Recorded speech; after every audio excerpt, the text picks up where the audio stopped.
নমস্কাৰ জনাইছোঁ সকলোকে আৰু স্বাগতম জনাইছোঁ দ্য বেচিক টকছলৈ। আমি ভাৰতৰ জলবায়ু ইণ্ডিয়ান ক্লাইমেট অফ ইণ্ডিয়া আমি পঢ়ি আছিলোঁ। এটা ক্লাছ ইতিমধ্যে কৰিলোঁ, এইটো হৈছে আমাৰ ছেকেণ্ডটো পাৰ্ট। তো এইটো ক্লাছ কৰিলে আজি আমাৰ ইণ্ডিয়ান ক্লাইমেট অফ ইণ্ডিয়া শেষ হ'ব চেপ্টাৰটো। তো আপোনালোকে ক্লাছটো ষ্টাৰ্ট কৰিছোঁ, আপোনালোকে পঢ়িবলৈ বহি যাওক।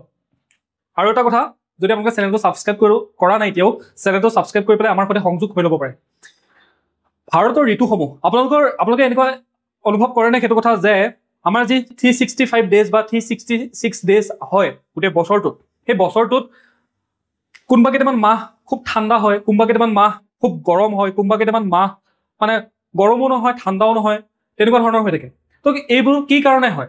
আমি পোনপ্ৰথমে সেইটোকে কোৱা হয় যে ঋতু পৰিৱৰ্তনৰ কাৰণে কয়, অৰ্থাৎ ছিজনটো চেঞ্জ হোৱাৰ কাৰণে কি হয়, কোনোবাটো মাহ ঠাণ্ডা হ'ব, মানে এটা মাহ নহয়, কোনোবা দুটা তিনি চাৰিটা মাহ ঠাণ্ডা, কোনোবা দুই তিনিটা মাহ পুৰা গৰম হ'ব, পুৰা দুই তিনিটা মাহ পুৰা বৰষুণ দিয়ে, তো কোনোবা দুই তিনিটা মাহ পুৰা মানে একদম শুকান আৰু বৰষুণ নপৰে, ৰ'দো দিয়ে, কিন্তু ইমান গৰমো নহয় ঠাণ্ডাও নহয়, ইফালে বৰষুণো নপৰে, শুকান হৈ যায়, একদম মুখত মানে ক্ৰীম সানি তত নাইকিয়া হৈ যায়। ঠিক আছে, তো আমি চাওঁ কি কাৰণে ছিজনৰ সলনি হয়। ছিজনৰ সলনি কি কাৰণে হয় আমি পোনপ্ৰথমে সেইটো কথা জানিব লাগিব। তো জনাৰ আগতে আমি এখন ফটোৰ জৰিয়তে আমি কথাখিনি জানিম। এইটো হৈছে সূৰ্য, আমাৰ সূৰ্য দেৱতা। এইটো হৈছে সূৰ্য, আৰু সূৰ্যৰ চাৰিওফালে আমাৰ পৃথিৱীখন ঘূৰি থাকে, সেইটো কথা সকলোৱে জানে। তো পৃথিৱীখন কি হয়, আমাৰ পৃথিৱীখন পুৰা ষ্ট্ৰেট এনেধৰণে পৃথিৱীখন নুঘূৰে, এনেকৈ পৃথিৱীখন নুঘূৰে। পৃথিৱীখন অলপমান হেলনীয়া, সেই হেলনীয়া ডিগ্ৰীটো হৈছে 23.5 ডিগ্ৰী। 23.5 ডিগ্ৰী পৃথিৱীখন, এই কলমটোতো চাওক, পৃথিৱীখন ষ্ট্ৰেট পুৰা চিধা হৈ পেলাই, যিডাল অক্ষ, সেই অক্ষডাল এক্সিছডাল চিধা হৈ পেলাই পৃথিৱীখন এনেকৈ নুঘূৰে, পৃথিৱীখন অকণ বেকা হয়। এইটো দেখিছেনে, বেকা হৈ পেলাই পৃথিৱীখন এনেকৈ ঘূৰি থাকে, গোটেই সূৰ্যটোৰ চাৰিওফালে ঘূৰি থাকে। তো যেতিয়া সূৰ্যটো আছে এইখিনিত, এইটো হৈছে সূৰ্য। এই সূৰ্যটোৰ এইখন হৈছে পৃথিৱী, দেখিছেনে হেলনীয়া হৈ আছে, আৰু সি হেলনীয়া হৈ গৈ থাকে।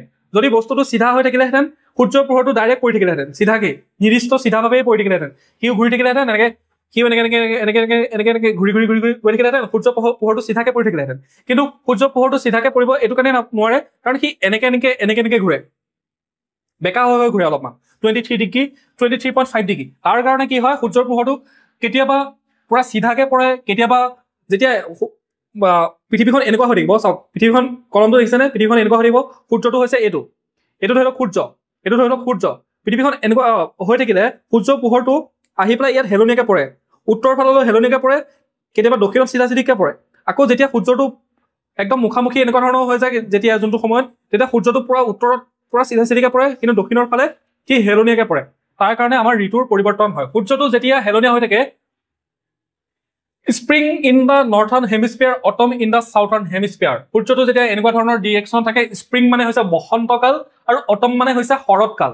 যেতিয়া সূৰ্যটো পুৰা চিধিও নহয়, পুৰা হেলনীয়াও নহয়, তেনেকৈ যেতিয়া পৰে, তেতিয়া কি হয়, আমাৰ ইয়াতে বেছি গৰমো নহয়, বেছি ঠাণ্ডাও নহয়। আমাৰ ইয়াত বসন্তকাল কেতিয়া আহে? বসন্তকাল আমাৰ বহাগ বিহুত আহে, গছে কুঁহিপাত মেলিলে আমাৰ বসন্তকাল আহে। আৰু সেই সময়ত চাব, বেছি গৰমো নহয় বেছি ঠাণ্ডাও নহয়। মাৰ্চ এপ্ৰিল মাহত বেছি মানে গৰমো নহয় বেছি ঠাণ্ডাও নহয়। ঠিক সেইদৰে অক্টোবৰ নৱেম্বৰ এনেকুৱা সময়খিনিত কি হয়, বেছি ঠাণ্ডাও নহয় বেছি গৰমো নহয়, এটা ভাল ৱেডাৰ হয়। তো সেইখিনি সময়ত তেনেকুৱা হয়, যেতিয়া সূৰ্যটো ডাইৰেক্ট কি হয়, দক্ষিণৰ ফালে চাওক, সূৰ্যৰ পোহৰখিনি দক্ষিণত ডাইৰেক্ট পৰিছে, দেখিছেনে, সূৰ্যৰ পোহৰখিনি দক্ষিণত ডাইৰেক্ট পৰিছে, কিন্তু উত্তৰ ফাললৈ এইটো চাইডলৈ অলপ হেলনীয়া হৈছে। ফলত সূৰ্যৰ পোহৰ কমি যোৱাৰ লগে লগে, তাপটো কমি যোৱাৰ লগে লগে আমাৰ ইয়াত কি আহে, শীতকাল আহে। তাৰপিছতে আপোনালোকে এইফালে চাওক, সূৰ্যটো আকৌ হেলনীয়া হৈছে, মানে ডাইৰেক্ট পৰা নাই, সমানে পৰা নাই, নপৰাৰ ফলত ইয়াত আমাৰ কি হৈছে, শৰৎকাল আহিছে। এইবাৰ সূৰ্য পোহৰটো একদম ডাইৰেক্ট পৰিছে নৰ্থত, চাওক এইডাল বিষুৱ ৰেখা দেখিছেনে, সূৰ্য পোহৰটো ডাইৰেক্ট পৰিছে, ডাইৰেক্ট পৰাৰ ফলত ইয়াত কি হয়, ছামাৰ আহে, গ্ৰীষ্মকাল আহে। বুজি পালে? এইটো হৈছে সাধাৰণ এটা কনচেপ্টটো মই অলপ সাধাৰণভাৱে আপোনালোকক বুজাই দিলোঁ। এইখিনি যদি আপোনালোকে ভালদৰে বুজি পাব বিচাৰে, তেতিয়াহ'লে আপোনালোকে প্ৰাকৃতিক ভূগোল পঢ়িব লাগিব, আৰু প্ৰাকৃতিক ভূগোল মই পঢ়াম লাহেকৈ, আপোনালোকে চিন্তা কৰিব নালাগে। তো আমি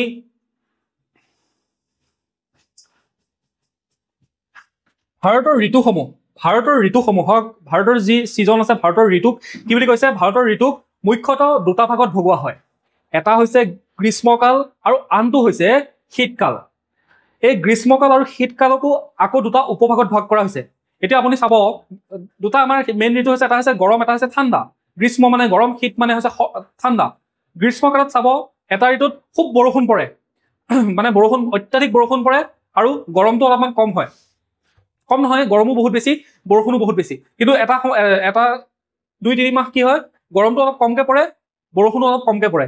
তাকে কি বুলি কোৱা হৈছে, শীতকাল বা মূলতঃ ঋতুসমূহক কি কৰা হৈছে, দুটা ভাগত ভাগ কৰা হৈছে। এটা হৈছে গ্ৰীষ্মকাল আৰু আনটো হৈছে শীতকাল। গ্ৰীষ্মকাল আৰু শীতকালক দুটা ভাগত ভাগ কৰা হৈছে। বুজি পালে? এটা হৈছে গ্ৰীষ্মকালক এটা ভাগ হৈছে বসন্ত ঋতু আৰু আনটো হৈছে বৰ্ষা ঋতু। শীতকালৰ এটা হৈছে শৰৎ ঋতু আৰু এটা হৈছে শীত ঋতু। ঠিক আছে, মানে শীতকাল। ইয়াকো দুটা ভাগত 4টা ভাগত মুঠতে ভগোৱা হৈছে। ভাৰতৰ জলবায়ু পোনপ্ৰথমে ভাৰতৰ জলবায়ু কোপেন বুলি এজন মানুহ আছিলে, ভ্লাদিমিৰ কোপেন। সেই মানুহজনে কি কৰিছিলে, পৃথিৱীৰ এজন ৰুছ জাৰ্মানৰ এজন কি হয়, ভূতত্ত্ববিদ বা তেওঁ এজন ভূবিজ্ঞানী হয়। সেই ভূবিজ্ঞানীজনে পৃথিৱীখনক মূলতঃ 5টা ঋতুত ভাগ কৰিছিলে। সেই ভাগকেইটা হৈছে, এটা হৈছে ক্ৰান্তীয় জলবায়ু, ঋতু নহয়, জলবায়ু 5টা ভাগত ভাগ কৰিছিলে। এটা হৈছে ক্ৰান্তীয় জলবায়ু, আনটো হৈছে নাতিশীতোষ্ণ বা শুষ্ক এটা জলবায়ু, তাৰপিছতে মহাদেশীয় এটা জলবায়ু ভাগ কৰিছিলে। তাৰপিছত আন এটা ভাগ আছিলে মেৰু জলবায়ু, অৰ্থাৎ ট্ৰপিকেল ক্লাইমেট এটা আছিলে, ড্ৰাই ক্লাইমেট এটা আছিলে, তাৰপিছতে নাতিশীতোষ্ণ বা টেম্পাৰেট ক্লাইমেট এটা আছিলে, কণ্টিনেণ্টেল অৰ্থাৎ মহাদেশীয় জলবায়ু, আৰু আন এটা হৈছে পলাৰ ক্লাইমেট বা মেৰু জলবায়ু। সেই মানুহজনে 5টা ভাগত ভাগ কৰি সেই ভাগসমূহকো আৰু বহুত উপভাগত ভাগ কৰিছে। সেইদৰে আমাৰ ভাৰতবৰ্ষৰ যিসমূহ ঋতু আছিলে, ভাৰতবৰ্ষৰ যিটো জলবায়ু, সেই জলবায়ুটোক সেই মানুহজনে 8টা ভাগত ভাগ কৰিছিলে।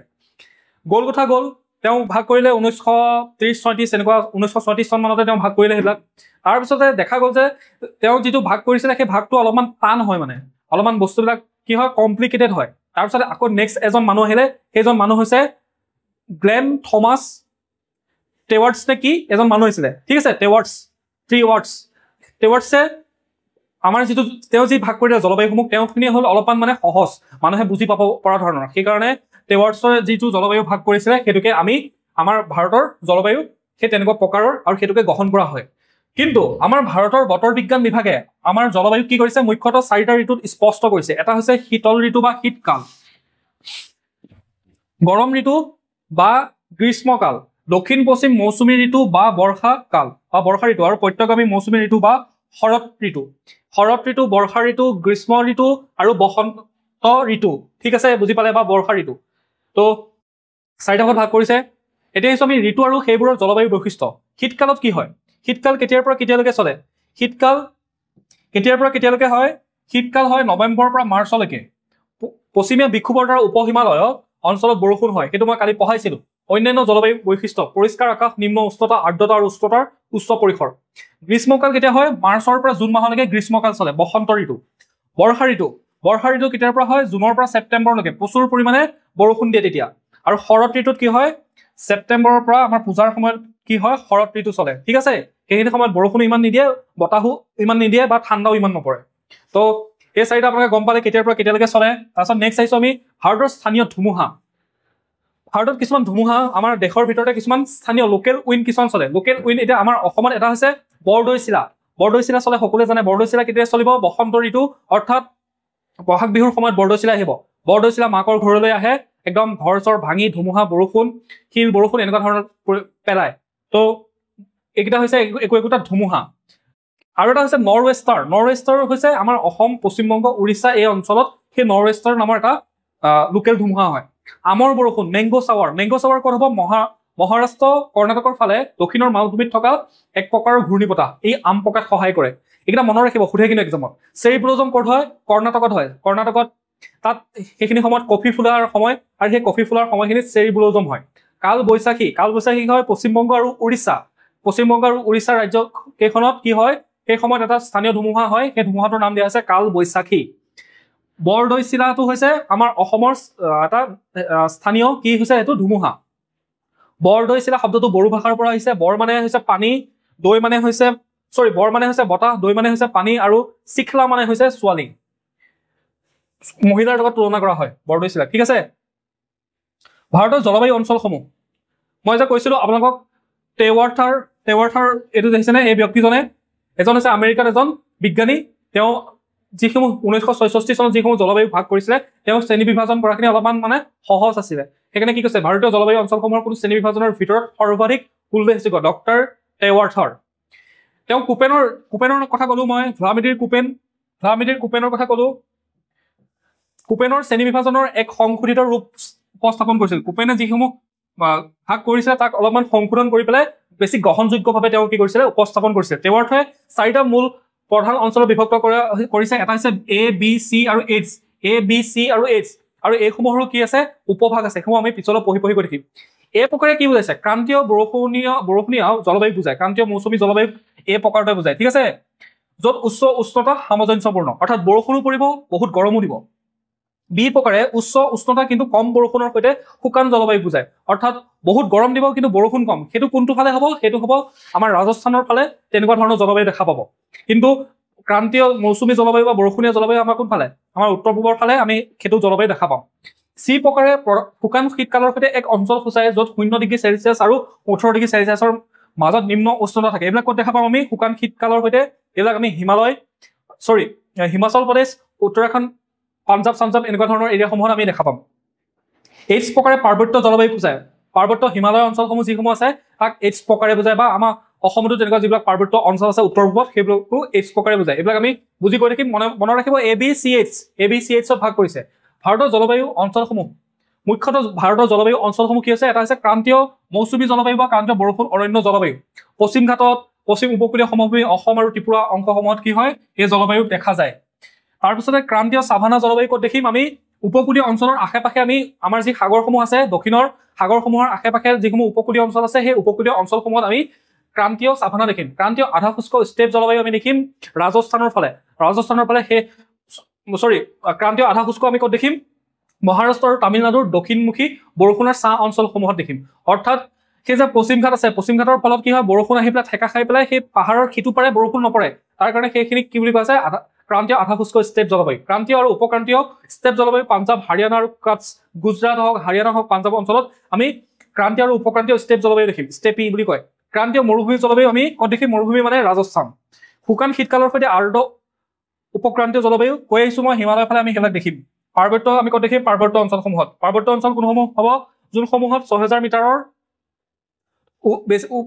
মিটাৰতকৈ বেছি ওখ পাহাৰ আছে, সেইসমূহতে আমি পাৰ্বত্য জলবায়ু দেখিবলৈ পাম। অতি উচ্চ বৰষুণৰ অঞ্চল কোনসমূহ হয়, আমাৰ নৰ্থ ইষ্ট, অসম, নাগালেণ্ড, মিজোৰাম, মণিপুৰ, এই গোটেই অৰুণাচল প্ৰদেশ, ছিকিম, পশ্চিমবংগ আৰু মুম্বাই, তিৰুৱনন্তপুৰমলৈ পশ্চিম উপকূল অংশত আমি প্ৰচুৰ বৰষুণ, 200 চেণ্টিমিটাৰতকৈ বেছি বৰষুণ পৰে বছৰটোত। উচ্চ বৰষুণৰ অঞ্চল, এইটো কি কৈছিলে, এইটো কৈছিলে যে অতি উচ্চ। এইটো কি বুলি কৈছে, অতি উচ্চ। কিন্তু ইটো কি কৈছে, অকল উচ্চ। এই ক'ত দেখা পাম, পশ্চিম ঘাটৰ ফালে দেখা পাম, উত্তৰ ভাৰতৰ সমভূমি অংশসমূহত দেখা পাম, তামিলনাডু, মধ্যপ্ৰদেশ, অন্ধ্ৰপ্ৰদেশত দেখা পাম। কম বৰষুণ ক'ত হ'ব, গুজৰাটত কম বৰষুণ, মহাৰাষ্ট্ৰ, পশ্চিম মধ্যপ্ৰদেশ, অন্ধ্ৰপ্ৰদেশ, পূব ৰাজস্থানৰ অংশ। অতি কম বৰষুণ ক'ত হ'ব, ৰাজস্থান আৰু জম্মু কাশ্মীৰৰ লাডাখ চাডাখ সেইবিলাক অঞ্চলত আমি কম বৰষুণ দেখা পাম। ইয়াতে মই যে কৈছিলো সেই ভাগসমূহ কি কৈছে, এটা চমু নাম দিছে। AM মানে হৈছে ট্ৰপিকেল মনচুন, AW মানে হৈছে ট্ৰপিকেল ৱেট ড্ৰাই, BS মানে হৈছে ষ্টেপি ছেমি এৰিড, BSH মানে হৈছে হট ষ্টেপি, BWH মানে হৈছে হট ডিজাৰ্ট, CW মানে হৈছে sub tropical humid dry winter, H মানে হৈছে হাইলেণ্ড। ওকে, আমি এইখিনি থুলমূলকৈ ডিছকাছ কৰিলো। আমি এতিয়া আহিছো যিসমূহ MCQ আছে, আমি MCQ সমূহ সমাধান কৰিম। ভাৰতৰ বতৰ বিজ্ঞান বিভাগে কিমানটা ঋতুত স্বীকৃতি দিছে, ভাৰতৰ বতৰ বিজ্ঞান বিভাগে 4টা ঋতু স্বীকৃতি দিছে। এটা হৈছে বসন্ত, এটা হৈছে কি, এটা হৈছে বসন্ত, শৰৎ, বৰ্ষা আৰু শীত। ঠিক আছে, বৰ্ষা বা গ্ৰীষ্ম। টেৱাৰ্থৰ শ্ৰেণী বিভাজনত AM অৰ্থ কি, AM অৰ্থ কি পাইছিলো, ট্ৰপিকেল মনচুন, অৰ্থাৎ ক্ৰান্তীয় মৌচুমী জলবায়ু বা ক্ৰান্তীয় বৰষুণ অৰণ্য। ক্ৰান্তীয় ট্ৰপিকেল ৰেইন ফৰেষ্ট ক্লাইমেট ইয়াৰ যদি ইংলিছটো চাই ট্ৰপিকেল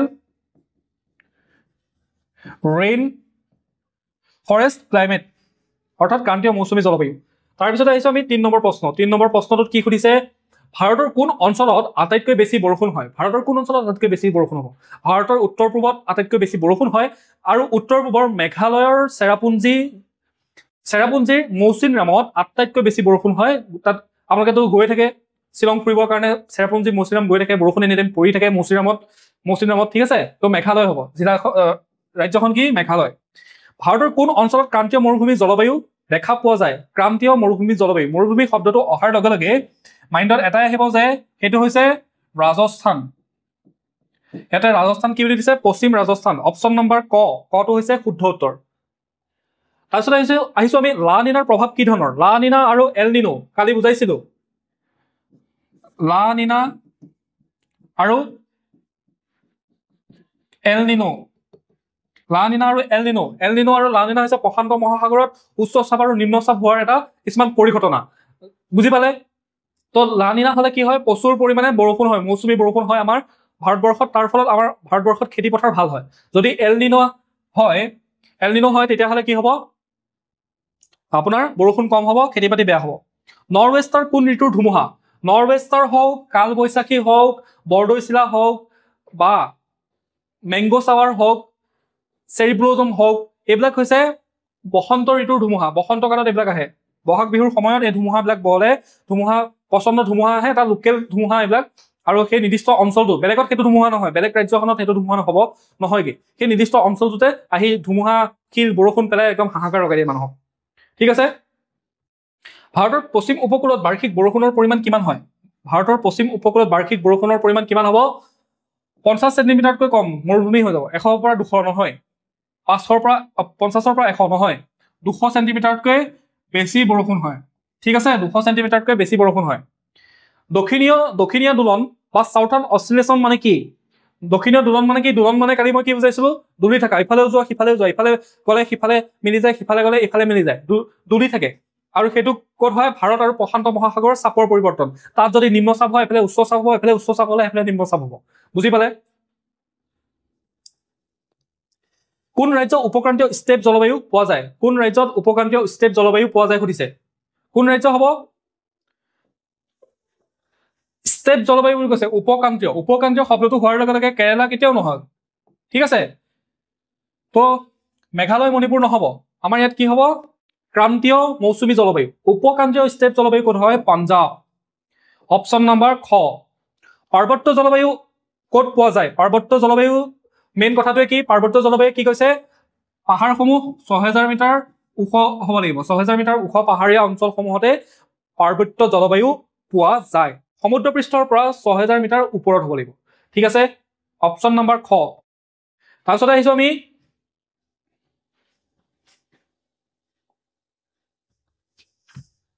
11 নম্বৰ প্ৰশ্নটোলৈ 11 নম্বৰ প্ৰশ্নটোত কি কৈছে কোন অঞ্চলত বৰষুণৰ ছাঁ অঞ্চল পোৱা যায় সেইটো কি হ'ব পশ্চিম ঘাটৰ বতাহমুখী নহয় হিমালয় উত্তৰ ঢাল নহয় উপকূলীয় সমভূমি নহয় পশ্চিম ঘাটৰ বতাহ আশ্ৰিত অঞ্চল বৰষুণৰ ছাঁ অঞ্চল ৰেইন শ্বেডো অঞ্চল মানে কি বুজি পায়নে ৰেইন শ্বেডো অঞ্চল মানে চাওক এইখন ধৰি লওক পাহাৰ এইফালে এটা অঞ্চল আছে আৰু সিফালে এটা অঞ্চল আছে মই ধৰি ললো সিফালৰ পৰা বতাহে বৰষুণ জলীয় বাষ্প কঢ়িয়াই আনি পেলাই কি হয় এই পাহাৰবিলাকত ঠেকা খায় ঠেকা খাই পেলাই সেই অঞ্চলটোত সিফালৰ অঞ্চলটোত প্ৰচুৰ পৰিমাণে বৰষুণ পেলাই দিয়ে তাৰপিছত বাকী যিখিনি ৰখে ইয়াতেতো প্ৰচুৰ পৰিমাণে বৰষুণখিনি পৰিলেই তাৰপিছত তাৰ বতাহটো কি হয় ড্ৰাই হৈ যায় শুকাই যোৱাৰ ফলত সি আৰু জলীয় বাষ্প কঢ়িয়াই নিব নোৱাৰে এইফালে যিখিনি বতাহ আহে ইয়াত বৰষুণ মানে বহুত কম পেলাই বা নেপেলাই বুলিয়ে ক'ব পাৰি বহুত কম পৰিমাণৰ বৰষুণ হয় তো তাৰ কাৰণে এই অঞ্চলটো কি হৈ যায় অলপমান শুকান হৈ যায় বুজি পালে 12 নম্বৰ প্ৰশ্ন কৰমণ্ডল উপকূলত কোন মৌচুমীয়ে বৰষুণ কৰে কৰমণ্ডল উপকূলত কোন মৌচুমীয়ে বৰষুণ কৰিব ভাৰতবৰ্ষৰ যদি কৰমণ্ডল এইখিনি যদি কৰমণ্ডল হয় এইফালৰ পৰা হিমালয়ৰ পৰা যি দক্ষিণ পশ্চিম মৌচুমী বতাহ ঠেকা খাই পেলাই উত্তৰ পূব মৌচুমী বতাহ হৈ আহে তাৰ নাম সলাই লৈ আহে এইফালৰ পৰা যোৱা দক্ষিণ পশ্চিম মৌচুমী বতাহে সিফালৰ পৰা ঘূৰি আহোঁতে উত্তৰ পূব মৌচুমী বতাহ হৈ আহে আহি সি ইয়াতে তামিলনাডু অন্ধ্ৰপ্ৰদেশ সেইবিলাক অঞ্চলত ৰাজ্যত বৰষুণ পেলাই সেইকাৰণে তাতে ঠাণ্ডা দিনতো কি হয় বৰষুণ পৰিব এতিয়া ঠাণ্ডা দিনত তাত বৰষুণ হ'ব ঠিক আছে বুজি পালে